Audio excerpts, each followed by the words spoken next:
4월 8일 월요일입니다. 미주노래 속보 뉴스는 오늘 미국에서 있었던 계기 일식에 관한 소식부터 전해드리겠습니다. 지금 보고 계시는 이 화면이 나사에서 오늘 생중계한 계기 일식 장면이었거든요.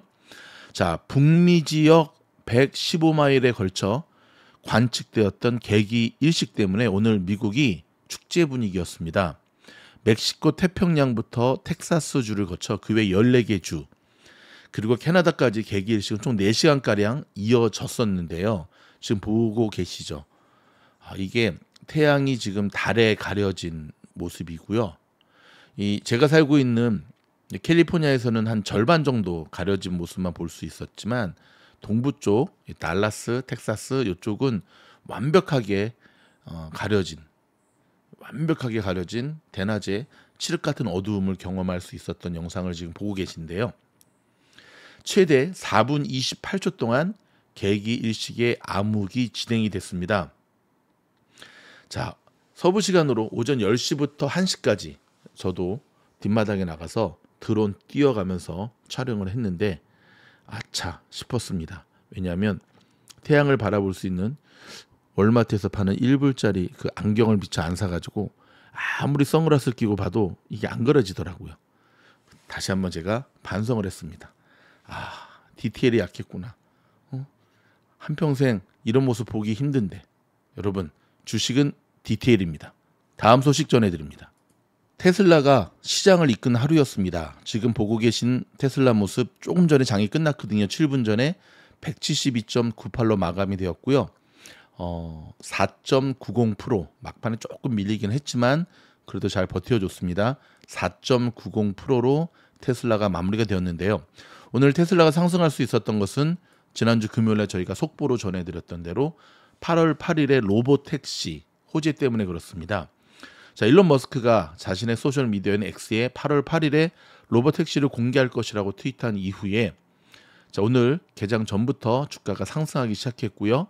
마켓와치에 따르면 머스크의 로보택시 공개에 대한 트윗은 지난 주말 테슬라가 그러니까 저렴한 반값 전기차를 개발할 계획을 철회할 것이라는 로이터의 보도를 거짓말이라고 부인하는 가운데 나온 것이었습니다. 자, 로이터는 테슬라가 대당 25,000달러 정도로 예상되는 저가 전기차 이른바 모델2 개발 계획을 포기하고 대신 자율주행 로보택시 생산에 집중할 것이라고 보도를 했는데요. 이에 따라 지난 금요일 테슬라 주가는 3.6% 하락을 했죠. 머스크는 즉각 로이터의 보도가 거짓이라고 트윗을 통해 반박을 했는데요. 머스크는 로보택시가 테슬라에게 막대한 부를 가져다줄 잠재적 원천이라고 여러 번 말해왔습니다. 그러나 이미 사용 가능한 기본 기술 중 일부는 최근 몇 달 동안 고속도로 안전규제 기관 및 기타 기관으로부터 조사와 비판을 받아왔죠. 여기에는 고속도로 주행을 위한 테슬라의 고급 운전자 지원 시스템 제품군인 오토파일럿과 테슬라의 시내 주행용 ADAS, FSD가 포함이 됩니다. 즉 오토파일럿과 FSD 모두 사용 가능한 것보다 더 많은 기능을 암시하고 운전자를 잘못된 보안 감각으로 끌어들임으로써 운전자를 경계를 유지하도록 충분한 조치를 취하지 않는다는 비판을 받아왔는데요. 테슬라는 올 들어 현재까지 약 33% 하락했는데 오늘 좀 올랐으니까 이제 28% 정도 하락했다고 보면 되죠. 자, 로이터 통신의 이 기사를 보면 정통한 소식통이다라고 하면서 테슬라 내부의 소식통을 인용했거든요. 그것도 한 명이 아니라 한 3명 정도. 그러니까 뭔가 논의가 되기는 되었던 것 같은데 좀 답답한 것 중에 하나는 이제 로이터 통신이 좀 욕을 많이 먹는 것 중에 하나가 이런 부분들이 좀 테슬라의 확인을 거쳐서 공신력 있는 곳에 확인을 거쳐서 기사를 냈으면 참 좋았을 텐데 확인을 거치려고 물어봐도 테슬라가 확인을 해주지는 않겠지만 왠지 로이터 통신의 자꾸 모습이 중국 전기차 그룹들을 대변하는 중국 언론 같은 느낌을 자꾸 지울 수가 없어서 중국 언론 아닙니다. 이 신빙성이 자꾸만 퀘스천 마크를 다는데요. 자, 지금 업계에서는 좀 지켜보자라는 분위기도 많습니다. 왜냐하면 완전 자율주행이 되기 위해서는 자율주행 레벨 5가 돼야 되는데 지금 테슬라는 그렇지 못하잖아요. 그렇다면 지금 4월인데 5, 6, 7, 8 과연 4개월 동안에 이 완전 자율주행의 시스템을 마련할 수 있을 것인가? 혹시 또 그때 가서 8월 8일 날 또 먼 미래에 대한 꿈 얘기만 했다가는 난리가 나겠죠. 좀 지켜보면 됩니다.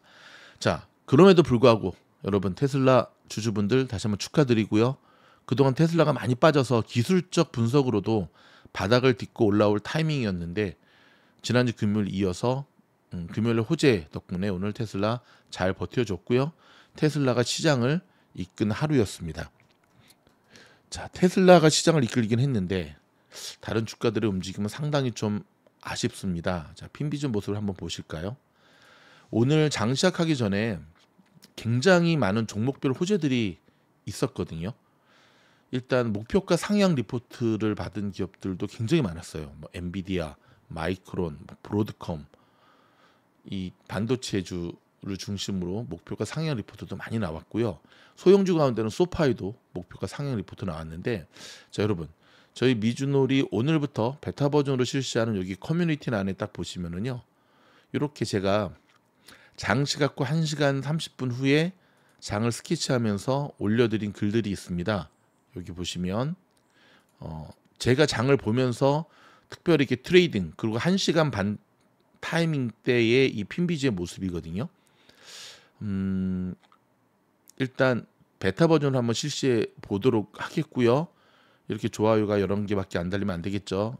최소 11만, 1100만 개는 달려야겠죠.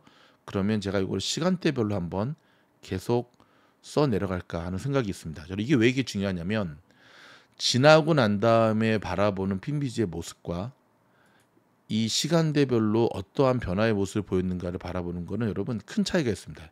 일단 여러분 여기 핀비지 500, S&P 500 이 모습만 봐도요. 1시간 장시작하고 난 다음에 1시간 반 때의 모습하고 지금 모습하고 직관적으로만 봐도 어떻죠? 지금이 훨씬 더 빨간색이 많아졌죠. 아무튼 여러분 오픈 영상 오픈 게시판이니까 트레이딩 하시는 분들한테도 많은 도움이 될 겁니다. 많은 분들 좋아요 눌러주시고요. 분위기 봐서 베타 버전은 일주일을 해보고 조회수 안 나오면 닫고 조회수 나오면 살아나고 저희가 그렇게 진행하고 있습니다. 고양이 소리가 계속 들려도 양해해 주시면 참으로 감사하겠습니다. 저런 영악한 것들. 자, 다음 소식은 JP모건의 다이먼 회장 소식인데요. 자, JP모건 체이스의 CEO죠. 제이미 다이먼은 인공지능이 은행이 고심하는 가장 큰 문제일 수 있다면서 그 영향을 산업혁명을 초래한 증기기관차에 비유했습니다. 자, 오늘 CNBC와 블룸버그 등에 따르면 다이먼 회장은 주주들에게 보내는 연례 서한에서 미국 최대 은행인 JP모건이 직면한 자산별 업데이트의 첫 번째 주제로 AI를 선택하고 이같이 강조했습니다. 다이먼 회장은 인공지능이 가져올 영향을 인쇄기, 증기기관, 전기, 컴퓨팅, 인터넷 등에 비교하면서 거의 모든 업무를 향상시킬 수 있다라고 말했습니다. 자, 그는 연례 주주 서한의 상당 부분을 AI의 중요성에 대해 언급하고 은행이 사기 탐지라든지 마케팅, 위험 전반에 걸쳐 400개 이상의 애플리케이션 작업을 하고 있다고 설명을 했고요. 현재 JP모건의 직원 가운데 머닝러신과 데이터 과학자만 2,000명 이상이라고 덧붙였습니다. 와, 누가 보면 JP모건이 무슨 IT 기업인 줄 알겠네요. 그렇죠? 한편 다이먼은 세계가 2차 세계대전 이후 지정학적으로 가장 위험한 시대에 진입할 수 있으며 지정학적 위험이 인플레이션 압력을 가중시킬 수 있다고 경고를 했습니다. 그는 지속적인 재정 지출이나 전 세계의 군비 확장, 세계 무역 구조의 조정, 새로운 녹색 경제의 자본 수요, 향후 에너지 비용이 모두 인플레이션을 암시하는 것으로 보인다고 지적을 했고요. 그는 자신은 미국이 연착륙 가능성을 시장보다는 조금 낮게 평가하지만 시장은 미국 경제의 연착륙 가능성을 70에서 80%로 평가하고 있다고 말했습니다. 그는 장기 금리가 6% 정도 이상으로 오르면 경기 침체를 동반할 가능성이 있고 은행의 시스템뿐만 아니라 차입 기관 및 여러 기업에 많은 스트레스를 줄 것이다라고 강조를 했습니다. 근데 이제 이 내용 말고도 지금 JP모건 다이먼 회장이 작년 재작년에 허리케인 얘기했던 거 기억나시죠? 지금 상당 부분 그가 이야기한 부분이 지금 맞아떨어지고 있다라는 월가의 분석이 나오고 있거든요. 요 부분 제가 별도의 영상을 통해서 요즘 올릴 영상이 너무 많아. 여러분들한테 또 올려드리도록 하겠습니다. 자, 다음 소식은요. 좀 섬뜩한 부자가 아니고 섬뜩한 좀 경고의 메시지의 기사인데요. 부자 아빠 가난한 아빠의 저자 로버트 기요사키라고 아시죠? 세계적인 베스트셀러였죠. 자, 이 로버트 기요사키가 시장의 붕괴를 경고하고 나섰다라는 소식인데요. 자, 야후 파이낸스와의 인터뷰에서 기요사키는 자신의 트위터를 통해 주식, 채권, 부동산 등 거품이 껴있는 모든 자산이 앞으로 무너질 것이라고 강조를 했습니다. 자, 이날 로버트 기요사키는 시장 붕괴의 배경으로 미국의 부채 리스크를 꼽았습니다. 그는 미국의 연방정부 부채가 90일마다 약 1조 달러씩 증가하고 있는 것을 지적하면서 미국이 사실상 파산 상태나 다름없다라고 평가를 했는데요. 파산 상태. 미국 재무부에 따르면 연방정부의 부채는 지난 1월 4일 34조 달러를 돌파했고요. 지난해 9월 15일에는 33조 달러를 넘은 뒤 약 110일 만에 1조 달러가 늘어난 것입니다. 자, 이를 두고 마이클 하트셋의 뱅크 오브 아메리카 수석 전략가도 미국 국가 부채가 약 100일 간격으로 1조 달러씩 늘어나는 100일 패턴이 반복될 가능성이 있다고 경고한 바 있습니다. 자, 로버트 기요사키는 투자자들이 시장 붕괴에서 살아남기 위해서는 금이나 은이나 비트코인에 주목할 필요가 있다고 강조를 했습니다. 여러분, 참고로 이 기요사키는요, 달러를 되게 싫어해요. 달러를 어떻게 이야기하냐면 가짜 화폐라고 아예 그냥 치부할 정도로, 비트코인도 추종자이기도 하죠. 그는 투자자들이 스스로를 지키기 위해서는 달러 같은 가짜 화폐에 의지해서는 안 된다면서 결국 재산을 보호할 수 있는 건 실질적인 가치가 있는 금이나 은이나 비트코인이 될 것이라고 설명을 했습니다. 앞서 기요사키, 자, 지난 29일에도 비트코인의 잠재력을 긍정적으로 평가하면서 오는 9월까지 비트코인 가격이 약 10만 달러를 돌파할 것으로 예상한 바 있죠. 이는 7만 달러에서 거래되고 있는 비트코인 향후 5개월 동안 무려 40%가 넘게 급등할 거라는 의무이기도 합니다. 자, 오늘 일론 머스크의 인터뷰가 있었습니다. 자, 이 인터뷰에서 일론 머스크는 내년에는 AI가 인간의 지능을 능가할 것이다 라고 답을 했는데요. 자, 이 기사 좀 들여다보도록 하겠습니다. 자, 일론 머스크가 내년 말에 AI가 인간의 지능을 능가할 것이라고 전망을 했습니다. 자, 파이낸셜 타임스에 따르면 머스크는 이날 자신의 X에서 진행된 노르웨이 국부펀드 CEO의 니콜라이 탕겐과의 인터뷰에서 이같이 밝혔는데요. 머스크는 AGI, 범용 인공지능, AGI를 가장 똑똑한 인간보다도 더 똑똑한 AI로 정의한다면 아마도 내년에, 예를 들어 2년 이내에 가능할 것이라고 말했습니다. 머스크의 이런 전망은 다른 전문가들의 전망을 훨씬 앞서는 건데요. AI 칩 선두주자인 엔비디아의 젠슨 황 CEO는 5년 이내에 인간과 같은 수준의 AGI가 등장할 것이라고 예측을 했고요. 자, 구글 딥마인드의 데미스 하사비스 공동 창업자는 올해 초에 AGI가 2030년까지 달성될 수 있다고 예상을 했습니다. 또 그는 인프라가 기술 수요를 따라잡아야 한다고 강조를 했는데요. 머스크는 작년에는 칩이 제한돼 있었다고 얘기를 하면서 사람들은 충분히 엔비디아 칩을 얻을 수 없었다면서 올해 AI 발전의 제약은 변압기 공급과 전력 확보라며 현재 전력망은 AI 기술 발전에 따른 충분한 증가한 수요를 맞추지 못하고 있다고 지적을 했습니다. 전기를 많이 잡아먹고 있거든요. 자, 이어 머스크는 자신의 AI 스타트업인 xAI가 GPT-4보다 더 나을 것이라고 생각하는 그록, 두 번째 버전을 훈련하고 있다고 밝혔습니다. 그는 5월에 그록의 다음 버전에 대한 교육을 완료하기를 희망한다고 기대를 했고요.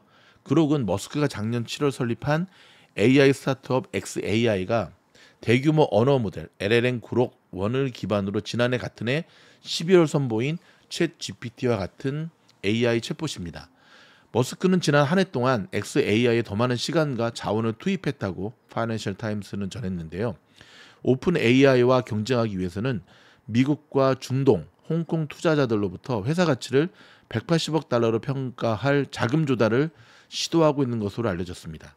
머스크는 지난 10년간 AI 도구 개발에서 중심적인 역할을 해왔는데요. 2015년 오픈 AI 공동 설립자였지만 연구 방향을 놓고 CEO이자 공동 설립자인 샘 올트먼과 사이가 틀어졌죠. 그리고 2008년, 18년이죠. 회사를 떠났고 머스크는 지난 3월 오픈 AI와 얼트먼 CEO를 계약 위반 혐의로 고소하면서 인류의 이익을 위해 AI를 구축한다는 사명을 훼손했다며 주장했고 오픈 AI 측은 이를 강력하게 부인했고 지금도 서로 싸우고 있고 아울러 그는 AI 기술 개발을 둘러싼 경쟁이 치열해지는 가운데 중국이 미국보다 뒤처지지 않을 것이라고 내다봤습니다.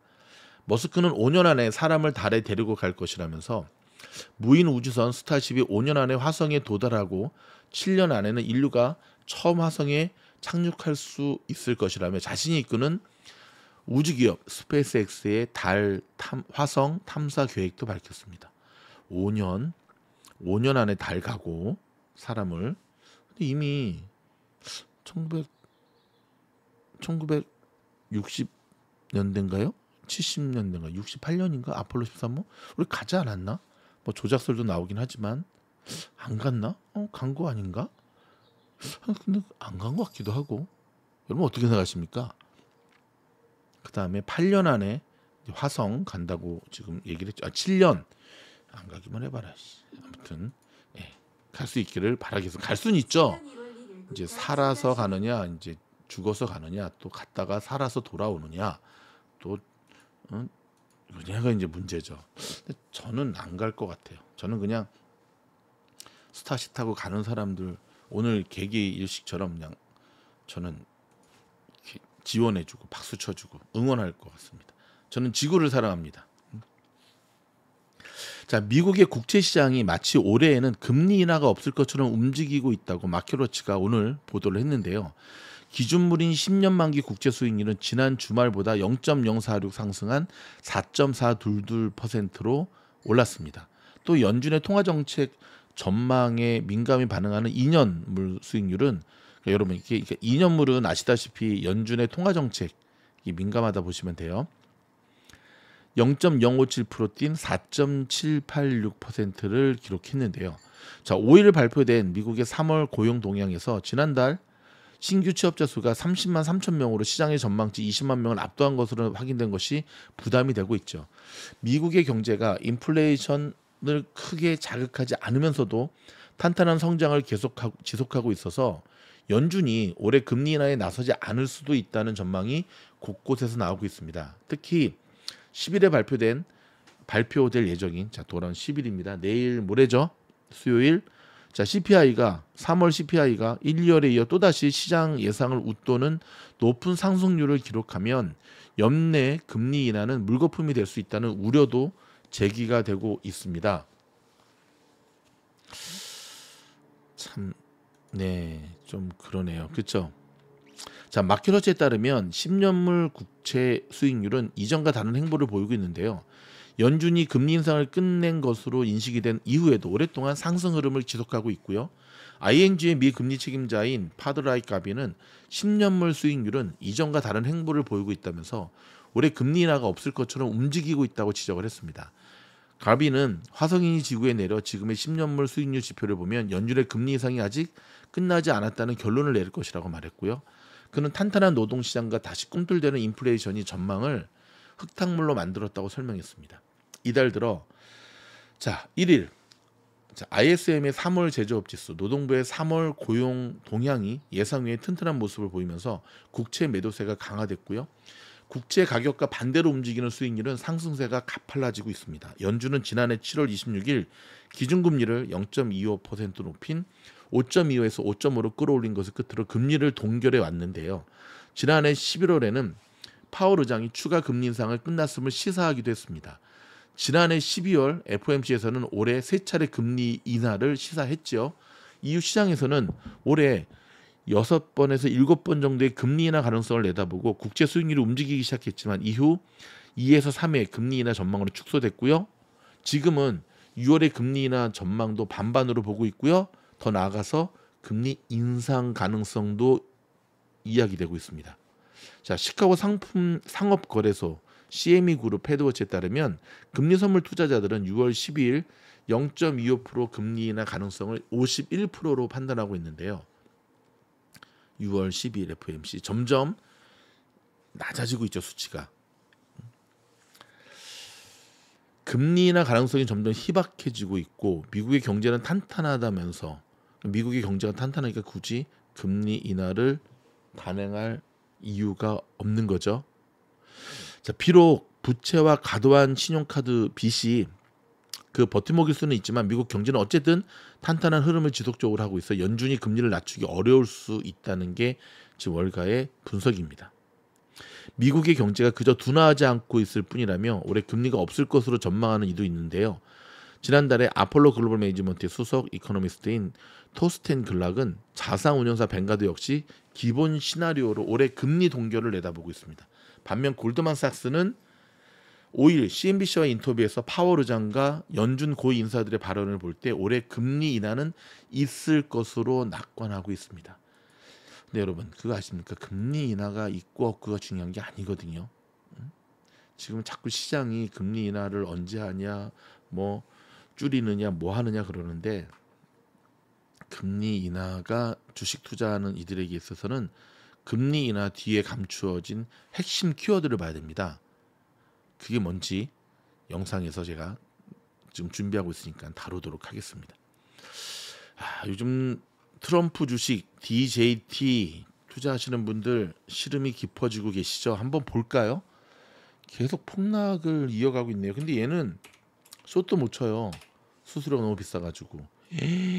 오늘도 무려 8.43%. 일봉으로 한번 볼까요? 이야, 이거 뭐 칼날이네요. 칼날. 트럼피라 그러면 또 서운해 하시려나? 아무튼 트럼프를 사랑하시는 분들 되게 힘드시겠네요. 요 소식 좀 들여다보겠습니다. 오늘도 애프터까지 합치면 거의 almost 10% 빠졌네요. 지금 애프터에서도 좀 빠지는 분위기죠. 헐. 앞서 5일에도 12% 폭락한 적이 있죠. 아시다시피 여러분 지난달 15일에 드왁하고 우회 합병을 마쳤잖아요. 그래서 DJT로 지금 거래가 되잖아요. 그렇죠? 끝에 트럼프의 T인데. 근데 27일에 이때 여기 보면 일본 기준으로 딱 79.38 찍고 계속 지금 하락하고 있네요. 야, 여러분. 잠깐 이때 고점 설마 여기 물린 사람 없겠죠? 고점 대비 55%. 와, 대박이네요.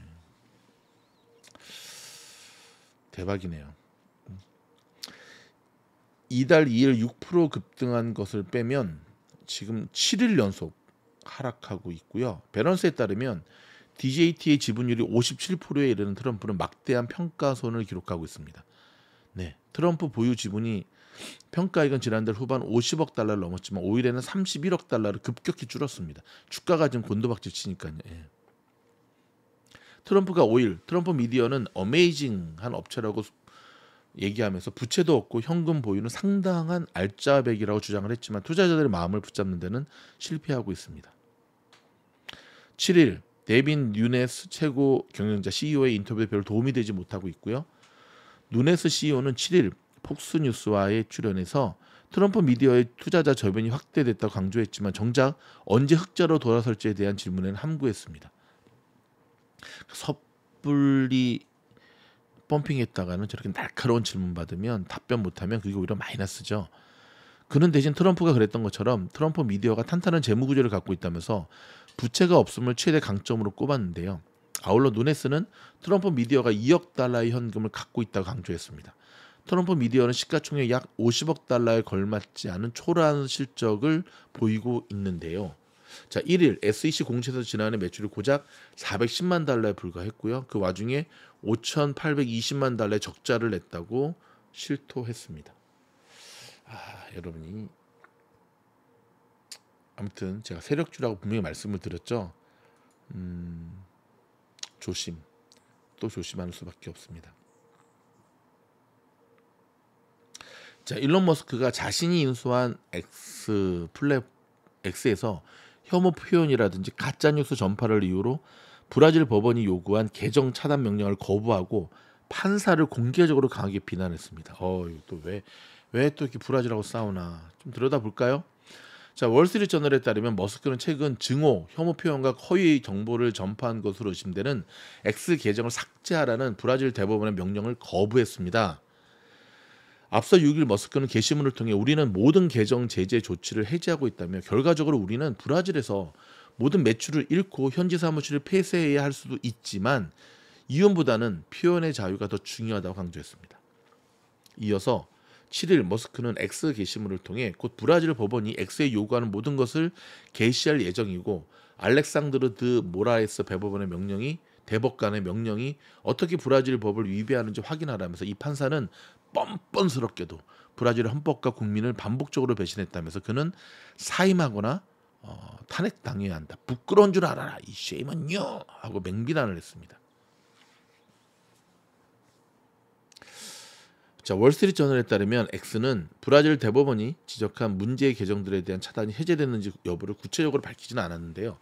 브라질 대법원은 머스크의 게시글에 대해 월스트리트저널에 별도의 입장을 내지 않았다고 전했습니다. 앞서 머스크는 지난해 BBC 인터뷰를 통해 우리는 국가의 법을 뛰어넘을 수 없다면서 우리 국민이 감옥에 가거나 법을 준수하는 것 중 하나를 택해야 한다면 우리는 법을 준수할 것이라고 말하며 X가 일반적으로 현지 국가의 법률 준수를 위해서만 개정 조치 등 개입해야 한다고 강조를 했습니다. 자신 스스로 표현의 자유 절대주의자라고 소개하는 머스크는 지난 2022년 10월 트위터를 인수한 지 몇 주 만에 컨텐츠 및 계정 제한과 관련된 트위터 인프라 대부분을 해제해버렸죠. 자, 월스트리트저널에 따르면 브라질 법원 명령을 무시한 머스크의 결정은 지난 주말 브라질의 정치인 유명 인사들로부터 상반된 반응을 받았는데요. 보수 성향의 위원들로부터는 머스크는 브라질 상원 의원들보다 더 큰 용기를 갖고 민주주의를 옹호했다라고 칭찬을 했고 반면에 좌파 성향의 브라질 노동당 측에서는 구구파를 선동한다며 미국의 억만장자 일론 머스크의 모욕적인 발언은 브라질의 주권에 대한 공격이라고 X를 통해 비판을 했습니다. 그런데 저는 안 싸웠으면 좋겠어요. 저는 일론 머스크가 브라질이든 누구든 이제 그만 싸우고 본연의 일에 좀 집중했으면 좋겠는데 여러분도 동일한 생각이시죠? 지금 테슬라의 지금 일봉 모습이거든요. 일단 오늘 테슬라의 이 기술적 분석은 제가 다른 종목들과 좀 묶어서 여러분들이 관심 있는 종목들 있잖아요. 팔란티어, 테슬라, TMF, 엔비디아, 아이온큐 몇몇 종목들을 묶어서 제가 또 짚어드리도록 하겠습니다. 자, 스티브 잡스 시절에 애플의 디자인을 총괄했던 조나슨 아이브가 유명한 디자이너죠. 샘 알트먼과 함께 손을 잡았다는 소식이 났습니다. 이거 또 머스크가 들으면 되게 배 아파할 이야기겠네요. 손잡고서 알트먼 AI 기기를 만든다라고 합니다. 자, 미국의 로컬 소식 마무리해서 전해드리도록 하겠습니다. 좀 전에 첫 번째 뉴스로 전해드렸던 오늘의 개기일식이 있었다라고 하는 것 전해드렸고요. 그 다음에 전 세계 이민자 문제가 좀 심각한 문제로 미국에서 지금 대두되고 있는데요. 특히 이제 바이든 행정부를 향해서 불만자들이 많죠. 지금 전 세계적으로 미국에 망명을 신청한 숫자가 연 단위로 1년에 92만 명을 뛰어넘는답니다. 대박. 자, 바이든 행정부가 추가 학자금 대출 탕감을 발표했습니다. 누적 3천만 명이 혜택을 볼 것으로 보여진다고 있는데요. 일단 바이든 대통령이 학자금 대출 탕감을 다시 추진하고 나섰습니다. 백악관은 바이든 대통령이 위스콘신주 메디슨에서 새로운 학자금 대출 계획을 발표를 했습니다. 오늘 있었던 일이거든요. 새 계획이 확정이 되면 바이든 행정부가 이전에 발표한 탕감 계획과 함께 총 3천만 명이 넘는 채무자의 채무 부담을 줄일 수 있다고 백악관은 설명을 했는데요. 바이든 행정부는 우선 대출금을 제때 갚지 못해 쌓인 이자를 최대 2만 달러까지 탕감할 계획이고요. 연간 12만 달러 이하를 버는 개인, 부부 합산 시에는 24만 달러 이하를 대상으로 이자 부담이 완전히 사라질 것이라고 백악관은 전했습니다. 이 밖에 다양한 조치를 통해 400만 명 이상의 채무를 전액 탕감하고 1천만 명에 대해서는 최소 5천 달러의 채무를 줄여줄 계획입니다. 이런 조치에는 대출금을 20년 이상, 대학원은 25년 이상 갚아온 채무자의 채무를 탕감하는 방안이 포함이 됐는데요. 대학이 갑자기 문을 닫거나 연방 학자금 대출 프로그램에 참가할 자격을 잃은 경우에 의료비와 보육 등 다른 비용이 많아 학자금을 갚지 못하는 경우 등에도 학자금 대출 부담을 완화하기로 했습니다. 또 이미 발표된 정책에 따라 대출금을 탕감받을 수는 있지만 이를 신청하지 않은 채무자의 채무를 자동으로 탕감할 계획입니다. 신청하지 않은 사람의 채무도 자동으로 탕감할 계획이랍니다. 학자금 대출 탕감은 대학을 졸업한 지 얼마 안 돼서 아직 대출금이 많은 20, 30대 등의 젊은 유권자 그리고 유색 인종의 표심을 고려했다는 평가가 나오고 있는데요. 백악관은 흑인과 라틴계가 백인보다 대출을 더 많이 받고 대출금을 갚지 못하는 경향이 있다면서 이번 정책이 흑인과 라틴계에 크게 도움이 될 것으로 기대한다고 밝혔습니다. 자, 뉴욕타임스는 바이든 대통령이 11월 대선 전에 새 계획을 이행하는 데 성공한다면 바이든 대통령의 첫 학자금 대출 탕감 시도 실패에 크게 실망한 유권자들의 지지를 얻는 데 도움이 될 수 있다고 평가를 했습니다. 바이든 대통령은 2022년 8월 연간 소득 12만 5천 달러 미만 가구를 대상으로 최대 2만 달러의 학자금 채무를 변제하는 정책을 발표했었죠. 그러나 작년 6월에 연방 대법원이 대통령이 그럴 법적 권한이 없다고 판결하고 정책이 중단되기까지 약 400만 명이 혜택을 받죠. 이후 바이든 대통령은 법적으로 허용되는 범위에서 학자금 부채를 없앨 방안을 모색해 왔습니다. 뉴욕타임스는 새 계획의 일부만 대선 전에 시행될 전망인데다가 학자금 대출 탕감을 반대해온 공화당이 또 소송을 걸 수 있다고 보도를 했습니다. 백악관은 이번 계획을 홍보하기 위해 카멀라 해리스 부통령이 펜실베니아주의 필라델피아, 부통령의 남편 더글라스 M 호프가 애리조나주 피닉스, 미겔 가르도가 교육부 장관이 뉴욕시를 찾는다고 밝혔습니다. 일단 참 의도는 좋은데 선거를 앞둔 이제 표심 공약이다라는 욕을 또 많이 먹고 있고, 근데 저는 한편으로 물론 어려운 이들 탕감 받으면 좋죠. 왜냐면은 진짜 평생 대학 졸업하고 빚 갚다가 끝나는 이들도 많거든요. 근데 제가 한 가지 문제 제기하고 싶은 것은 그러면 학자금을 제출 예, 성실하게 납부한 사람들에 대한 보상은 없나요? 모두를 만족시킬 수는 없지만 공평하게 모든 정책들이 펼쳐져야 된다. 이게 미국뿐만 아니라 한국도 마찬가지고요. 이제 한국 선거가 하루 앞으로 다가왔죠. 유권자의 힘을 꼭 발휘할 때입니다. 절대 포기하지 마시고 여러분이 지지하는 후보를 잘 생각해서 꼭 투표에 임해 주시면 고맙겠습니다. 계속해서 저희 미주널 멤버십에 많은 분들 가입해 주셔서 감사드리고요. 약속대로 어저께 제가 새 종목 추천드렸습니다. 이제 본격적으로 미주널 우주여행 멤버십에서는 종목 추천으로 들어가니까요. 지금도 늦지 않았습니다. 많이 가입해 주셔서 함께 공부했으면 좋겠습니다. 고맙습니다.